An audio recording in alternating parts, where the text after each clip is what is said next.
Hey friends, it's Mr. Jim and welcome back to Kid Short Stories. If this is your first time, welcome to the family. We are the podcast that turns your ideas into an amazing adventure every single day. You know, we couldn't even exist without imaginations from kids just like you. So if you have an idea for a story, I'd love to see it. Check down in the show notes below for how you can submit your own story idea, and maybe we'll turn it into an awesome adventure. And parents, if you're new to kids podcasting, I want to challenge you to listen to podcasting for 5 days in a row with your kids. It's going to increase their imagination, decrease screen time, and we're going to have a lot of fun along the way. Are you guys ready for today's adventure? Me too, let's go!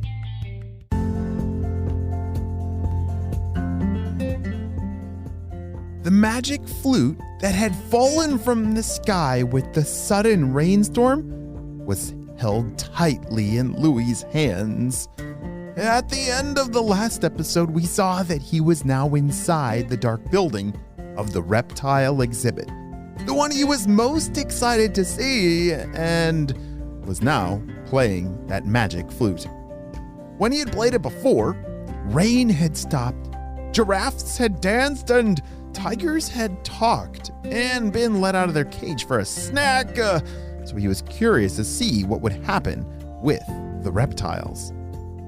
The notes of the music touched the glass exhibits lining the walls.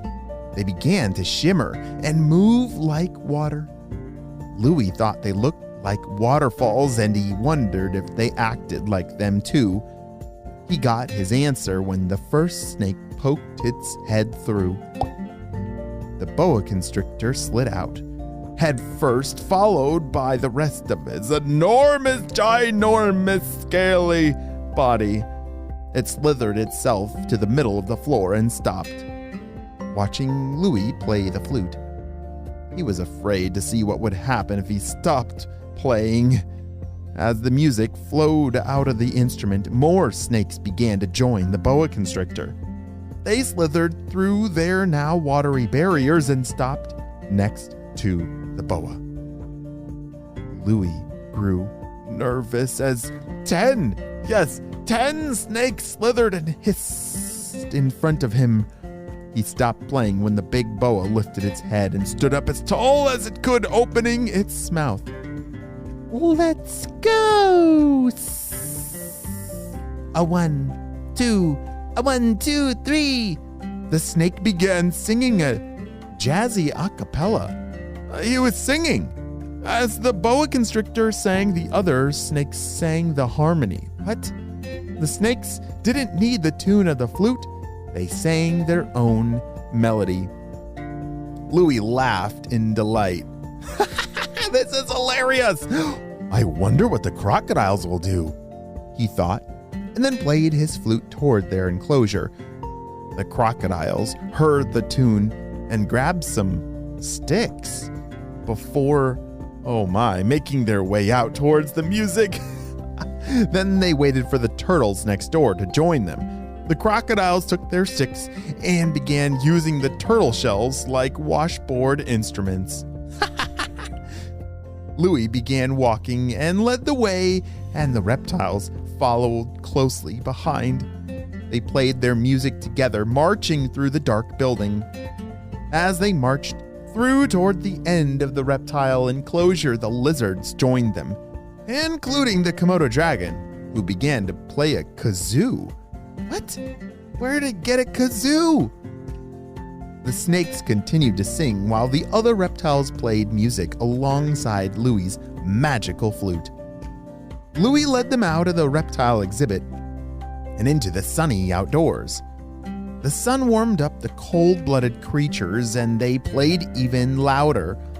The other animals cheered and shouted, dancing along as they marched by. Everything was going great until Louie tripped and dropped the flute. Oh no!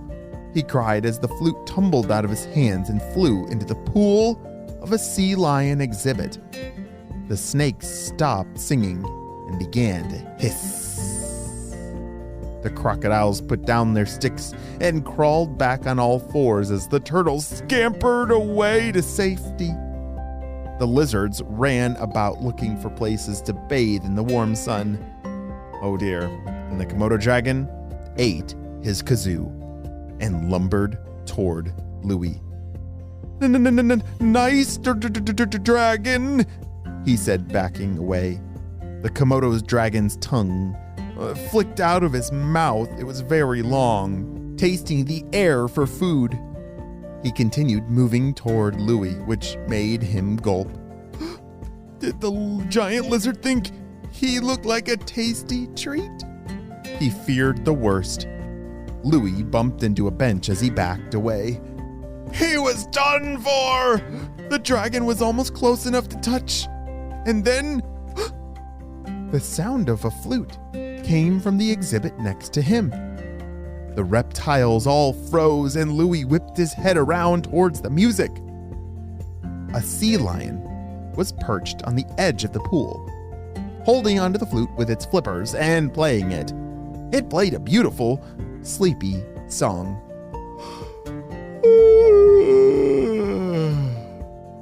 And as the music reached each of them, the reptiles began to yawn. Louie watched as the Komodo dragon turned around, following the crocodiles, boa constrictor, and other reptiles as they formed a straight line and headed back towards the reptile exhibit. The sea lion played louder as they went further away, making sure the music reached them. Louie tiptoed behind to make sure they all made it back to their enclosures. As each snake slithered in, the glass became solid again. The crocodiles stepped back into their habitats, along with the turtles and lizards, each in their own. The last one was the Komodo dragon.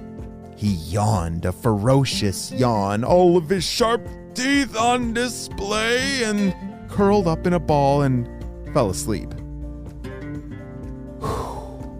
Louie breathed a sigh of relief as all of the reptiles slept safely back in the reptile exhibit.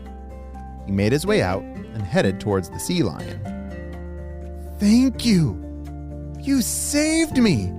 They're all asleep now! The sea lion listened as Louie spoke, stopping its flute playing for a moment. Can I have the flute back now? Louie asked.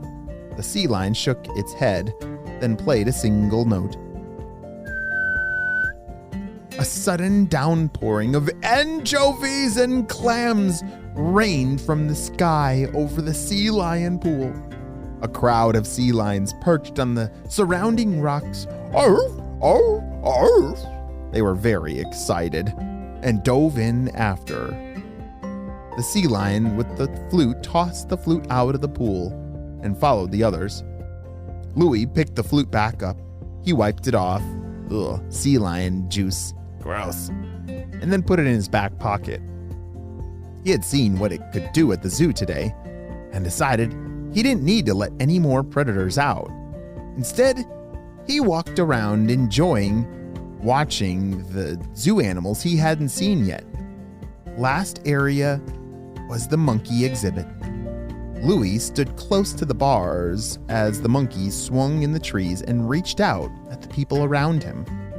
He laughed at their shenanigans and then waved his goodbyes. The playful monkeys waved back. As he turned around to leave the zoo and head home, a monkey hand reached out and snatched the flute from his back pocket. Louie was exhausted as he exited the gates for the zoo.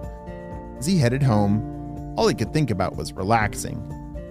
He didn't realize that his back pocket was now empty and thought the single flute note that sounded was a car horn on the road in front of him. He didn't turn around and look at the zoo. Oh dear, so he didn't see the banana rain falling over the monkey exhibit. Wow, even though this is the end of this story, I think it's just the beginning of some incredible adventures that lie ahead with that magical flute. What do you think's going to happen next? I'm not sure, but that is a story for another time. The end.